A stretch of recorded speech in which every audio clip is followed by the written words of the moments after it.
What's up, my people? Welcome back to Very Power Football. Welcome back to another episode of the FIFA World Cup 2026 edition. I'm your host, Shegu. And guys, it's great to be back here to analyze the game between Germany versus Paraguay. And Germany knocked out of the World Cup by Paraguay. Very, very exciting game. A lot of important discussions, exciting things to discuss about. Regular score was 1-1, penalties. Paraguay knocked out Germany 4-3. So guys, let's jump right into it. Let's jump right into what we learned. And first and foremost, I want to say that it was for most part a one-sided game in terms of a side, Germany having the ball, trying to play the ball, Paraguay sitting back, looking for transitional moments to go and have their chance. And I felt that the first goal of Paraguay obviously was out of the rhythm of the game because it was more Germany having the ball but not really causing any major danger for Paraguay.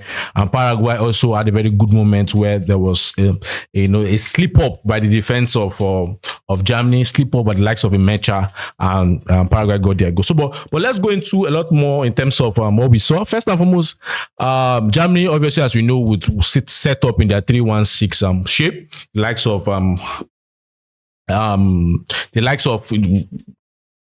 the likes of Kimmich, the likes of Rudiger being the three, Pavlovic in front, and the six players out in front. You will see the six players having different layers in the sense of the likes of Sane, the likes of Vets, width, providing width to that structure. You see the likes of, in today's game, Undav and Havertz being the two in front, two forwards in front. You will see the likes of Brown and Mecha providing that in front of directly in front of Pavlovic. So we saw that setup, but we saw that a lot of passing around, even though the approach that Germany tried to use in today's game was different from the approach of the three games they've played. Because if you look at the first three games of Germany in the World Cup, the approach was to try to break the opponent's structure by playing it centrally.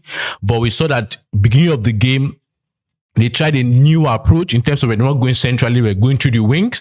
And I felt that when we saw how the trajectory of the game was going by going to the wings, trying to cause situations, sometimes trying to cross the ball, and the way the game progressed, you could just see, and that was one of my criticism of Julian Nagelsmann, you could just see at the moment that this game was going to end up in a cross and not situation, because the cross and not situation was the only situation that Germany had. They had a chance to actually score, or they had a chance to make something happen. And I felt that the choice of Undav, to me was a wrong one. I felt at some certain point, even I understand that yes, you can start the game as a manager with a different formation.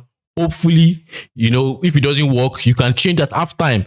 And I felt that the likes of Woutmadi should have been introduced earlier, or not even Woutmadi, any much more physically dominating striker should have been introduced a lot earlier. And I felt Woutmadi would have been a perfect one to have been introduced earlier around the second half to try and take advantage of those situations. You can see the way Germany goal came about.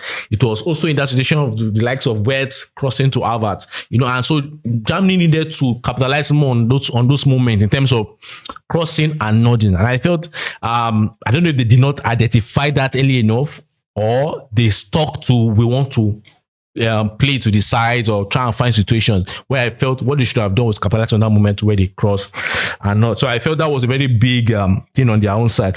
Also, I also felt that another thing that's a criticism on the way they approach the game, that's Germany, was I didn't like the position of Kimmich. I felt that the likes of Pavlovic, the likes of Mecha were not in the game. I felt that those guys, even in the last game against Ecuador, they were not in the game. Today, they were not in the game. And I felt that the likes of Kimmich should have been brought in earlier. Ultimately, it was brought in when Anton came in. It was brought in centrally. But I felt they should have introduced Kimmich centrally earlier to be able to detect play. Obviously, Kimmich was on the right-hand side crossing the ball. There was no superiorly, dominant striker like the likes of Woutmadi in the box. And so when you are trying that and it's not working, you should bring him to the center for him to try and make this happen by spreading to the wings and causing some dangerous situations. I felt it was a late decision by Nagelsmann to bring Kimmich into the center early enough. He didn't also substitute the likes of Woutmadi early enough to even capitalize on the crosses that Kimmich was doing from that side. So I felt that there were a lot of wrong substitutions at the wrong time, and also I felt that the likes of the substitutions also lacked or disrupted the flow of the game, in my opinion. So the way he did the sub, the advantages that Germany had earlier on in the game, that they should have made the sub at that moment. So Kimmich on the right hand side, make a sub to put Woutmans, let Kimmich do the in-swingers there, let the likes of Van Wirtz do it there and let them benefit from those situations. He didn't do it. So it was when Kimmich was centrally that he now brought in Woutmans. Kimmich is central. He can't do anything. The likes of Anton cannot also cross. They have to not depend on Musiala on the right hand side. So I felt there were a lot of decisions that did not really go well. A lot of bad substitutions, not as a substitution in terms of player, bad substitutions as in terms of dynamics that should have gone better in that game. So let me move on to Paraguay. I think Paraguay, first and foremost, very pragmatic decision to, okay, let's sit back, let's sit on transitions. And I think we're going to see that a lot in the knockout stages of the World Cup. But not just that, I felt Paraguay, I felt the approach of Paraguay also, you can condemn, you can appreciate them, but also condemn some part of it. I felt the antics of Paraguay was a lot in this game in terms of the consistent falling down, wasting time. I felt it wasn't really good, really. I think it wasn't really good. I think they did that throughout the game. Any small foul, they take long. Even when it's not a foul on them, they're on the floor. I think the number of times their players were on the floor.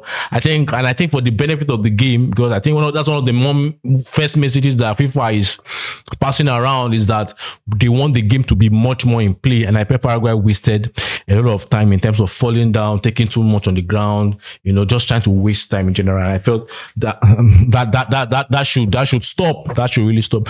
Another thing about Paraguay is I like the way that even for most part of the game, the first half, or even for a good period of the game, they stopped Germany from trying to play centrally. And so Germany obviously had their plan of, okay, let's put this to the side, but they couldn't capitalize on the crosses and the cutback situations, if I thought there was any. And I felt the decision was, okay, let's not make them play through us, because there were certain moments in the game where I felt that the Paraguay were very, very aggressive, pressing centrally and pushing Germany out wide. Also, I want to also talk about this because I think I'm not happy with the quality of the refereeing of this game. And I think I've watched quite a number of games in the World Cup, and I must say that this one, I'm not pleased with the quality of refereeing. And I feel that there were a lot of moments in this game where there was something for the VAR to look at. There was really something big for the VAR to look at. I can mention two up the top of my head. First one was the moment where Havertz was trying to move into the box, and I think there was a elbow on his chest side, right? There did the replay. The channel I watched it, I saw the replay, and I was like, come on, what's going on? There's another moment where there was a player of Germany also that was trying to knock the ball, and you could visibly see that it was impeded with the hands of a Paraguay player pulling him down, right? You could see that. So I was like, is there no VAR in this match? What is the referee doing? I don't know, VAR officials. And I felt, ultimately the goal that was allowed for Germany was a good call by the referee. But I felt that the referee, there were a lot of moments, even a lot of time wasting, a lot of antics that the referee fell for, that I felt they could have done better. And funny enough, I was like, okay, who is the referee of this game? Because I like to also know who is the referee of this game. And then I came across that the fact of the referee was Jalal Jaid. I'm like, Jalal Jaid from Morocco. Okay, the name sounds familiar, the country sounds familiar.